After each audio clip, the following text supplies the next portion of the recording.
Shalom, Horas dan selamat hari Selasa.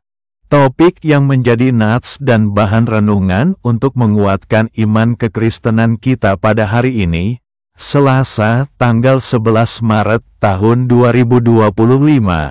Tertulis dalam Lukas 18 ayat 7 sampai ayat 8. Demikian isi firman Allah yang akan kami bacakan buat kita semua. Ayat 7, tidakkah Allah akan mengizinkan orang-orang pilihannya yang siang malam berseru kepadanya? Dan adakah ia mengulur-ulur waktu sebelum membantu mereka? Ayat 8, aku berkata kepadamu, ia akan segera membenarkan mereka. Akan tetapi, jika anak manusia itu datang, adakah ia menemukan iman di bumi? Bapak, Ibu, dan saudara-saudariku yang dikasihi Yesus Kristus, dimanapun Anda berada. Dalam menjalani aktivitas hidup, kita sering diperhadapkan dengan situasi di mana kita merasa mendapat perlakuan yang tidak adil dari seseorang ataupun kelompok tertentu. Sehingga hal itu membuat kita merasa terpinggirkan, diabaikan, atau bahkan dianiaya fisik dan kejiwaan secara tidak adil. Dalam kondisi seperti itu, tentu ada teman dekat yang memberikan advice, agar tetap sabar dan tidak putus asa, bahkan menyarankan agar tekun berdoa setiap saat dan setiap hari. Bila kita baca kembali nats firman Allah yang tertulis dalam Lukas 18 ayat 7 sampai 8 ini, sangat terang benderang mengajarkan kepada kita bahwa ketekunan, bersabar, menunggu dan berharap pada doa-doa adalah sangat penting dalam mencapai tujuan hidup kita. Memang tampaknya sepele dan sangat naif, di mana kita menyerahkan segala sesuatu perlakuan itu dengan berdoa sembari memohon agar keadilan itu ditegakkan ke diri kita. Padahal di sisi lain kita punya kesempatan untuk melawan dengan sekuat tenaga. Sebab, siapa sih orang yang mau menanggung penderitaan dan ketidakadilan yang seharusnya tidak kita terima? Sebagai umat Kristen dan anak Tuhan, kita diharuskan terus berdoa memohon kepada Tuhan agar keadilan ditegakkan. Meskipun dalam kenyataannya sangat sulit, bahkan mustahil keadilan itu akan ditegakkan ketika kita terhimpit dalam ketidakadilan. Namun kita harus yakin dan percaya bahwasanya keadilan itu akan selalu muncul jika kita tetap bertekun dan tidak jemu-jemu memintanya dalam doa. Karena Allah berjanji akan membenarkan dan mengabulkan permohonan kita yang berdoa demikian. Ingat, doa adalah permohonan yang kita harapkan dan pasti akan terjadi. Ini bukan sekedar perkataan biasa, tetapi mengandung kebenaran yang mendasar dan merupakan kebutuhan penting bagi hidup manusia seperti pentingnya nafas bagi kehidupan manusia. Kita mungkin menghabiskan lebih banyak waktu untuk melakukan pekerjaan kita dan sibuk melakukan aktivitas kita sehari-hari. Sebagai pengikut Kristus, seharusnya kita memberikan waktu terlebih dahulu untuk berdoa seperti yang dilakukan Tuhan Yesus pada pagi-pagi benar. Ia berdoa sebelum melakukan pekerjaan dan aktivitasnya. Baca Markus 1 ayat 35. Doa adalah tindakan yang sederhana yang dapat dilakukan di mana saja dan kapan saja, serta tidak dibatasi ruang dan waktu. Masih ingat cerita Nabi Yunus yang berdoa dalam perut ikan? Ia dalam situasi dan kondisi yang sangat sukar. Yunus tetap ingat untuk berdoa. Baca Yunus 2 ayat 1. Mungkin dalam kehidupan sehari-hari, kita berdoa ketika mau makan, ketika sedang beribadah, ketika sendirian di rumah, saat teduh, ketika mengunjungi orang sakit, saat kesusahan atau keputusasaan, dan ketika kita sangat bahagia. Namun tak dipungkiri, ada sebagian orang yang mungkin tidak lagi berdoa karena kesibukan jadwal yang sudah padat dalam aktivitasnya sehari-hari.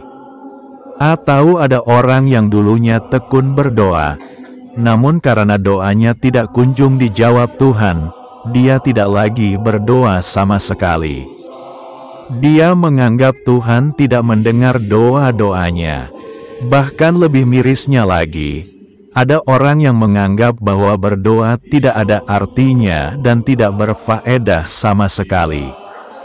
Saudara-saudariku, firman Tuhan dalam Yakobus 5 ayat 16 sangat jelas mengatakan, doa orang yang benar, bila dengan yakin didoakan, sangat besar kuasanya, serta Tuhan Yesus menjamin apa saja yang kita minta dalam doa dengan penuh kepercayaan, maka kita akan menerimanya. Baca Matius 22 ayat 21. Namun yang menjadi pertanyaan bagi kita yang hidup di zaman now dan di era digital ini, masihkah ada orang yang berdoa dengan tidak jemu-jemu dan yakin dengan bantuan kekuatan doa? Ada 3 poin penting yang bisa kita petik dari ayat renungan hari ini, yaitu, yang pertama, Allah tidak pernah merasa terganggu dengan doa siang dan malam dari umatnya. Kedua, Allah yang menjawab doa ingin terus berhubungan dengan umatnya. Dan yang ketiga, Allah yang menolong tepat waktu karena Ia mengasihi umatnya. Dengan kata lain, isi firman Allah dalam Lukas 18 ayat 7 dan 8 ini menyemangati kita agar senantiasa berdoa tanpa henti dan tetap setia berkomunikasi dengan Tuhan seraya kita memohon kepadanya atas berkat dan anugerah yang kita butuhkan dari tangan-Nya yang penuh kasih karunia, terutama ketika berkat-berkat itu tampak tertunda datangnya. Selaku pengikut Kristus, kita harus yakin dan percaya bahwa dari setiap penundaan pengabulan doa yang kita rasakan adalah persiapan Tuhan yang arif dan bijaksana. Penundaan pengabulan doa-doa kita bukanlah karena ketidakaktifan atau ketidakpedulian Tuhan, tetapi adalah persiapannya untuk membuat segala sesuatu bekerja bersama demi kebaikan bagi mereka yang mengasihi Allah dan terpanggil sesuai dengan rencananya. Ingat saudara-saudariku, sebenarnya apa yang kita perlukan sudah disediakan, namun akan diberikan sesuai dengan waktu Tuhan. Baca Pengkhotbah 3 ayat 11. Tuhan tidak pernah menunda-nunda untuk menjawab doa-doa kita, karena Dia tahu apa yang terbaik bagi kita. Jadi secara sadar kita harus belajar untuk memahami bahwa waktu kita bukanlah waktu Tuhan. Ketika benih ditaburkan, benih tersebut tidak akan bertumbuh dalam satu malam, sebab benih itu membutuhkan waktu untuk bertumbuh. Hasil dari benih yang ditanam itu dapat dituai setelah beberapa bulan atau beberapa tahun kemudian. Demikian juga dengan tiap doa-doa kita. Kadangkala harus dilakukan dalam waktu yang lama sampai tiba waktunya untuk menerima hasil dari doa tersebut. Untuk setiap kita yang belum menerima jawaban doa, hendaklah kita bersabar dan menunggu tibanya waktu Tuhan. Sangatlah mungkin pula Tuhan ingin kita membuktikan kepadanya kesetiaan dan ketahanan kita dalam menghadapi masa-masa sukar. Atau mungkin saja Tuhan ingin membangun karakter kita lewat ujian yang sedang kita hadapi yang akan membuat kita memiliki karakter sebagai anak-anak Allah. Iman terbentuk dan terwujud dalam ketekunan dan kesetiaan. Tekun berarti tidak jemu-jemu berupaya, berusaha, bekerja, dan berikhtiar. Iman bukanlah hasil yang diperoleh secara gratis, instan, atau cuma-cuma. Iman adalah usaha keras seseorang dalam mempertaruhkan keyakinan, kebenaran, dan hidupnya.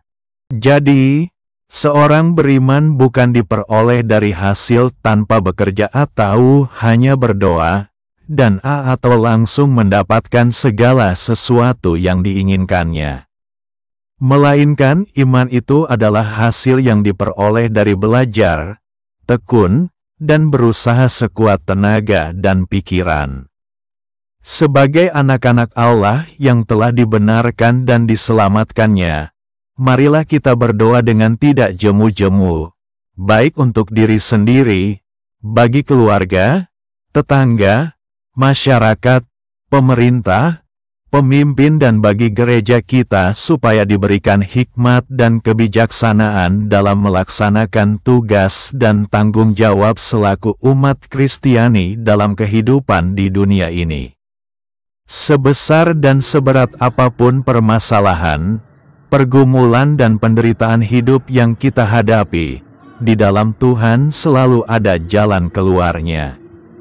Maka dari itu jangan berhenti berdoa kepadanya. Amin. Demikian firman Allah yang menjadi renungan untuk menyalakan iman kekristenan kita pada hari ini. Selamat beraktivitas di hari Selasa. Semoga kita senantiasa setia dan tekun secara iman untuk menjaga keyakinan bahwa Allah akan memperhatikan dan mengabulkan setiap permohonan yang kita naikkan dalam doa. Salam dari Hasudungan Silahen di Medan. Shalom dan Horas Hubata Haganupan.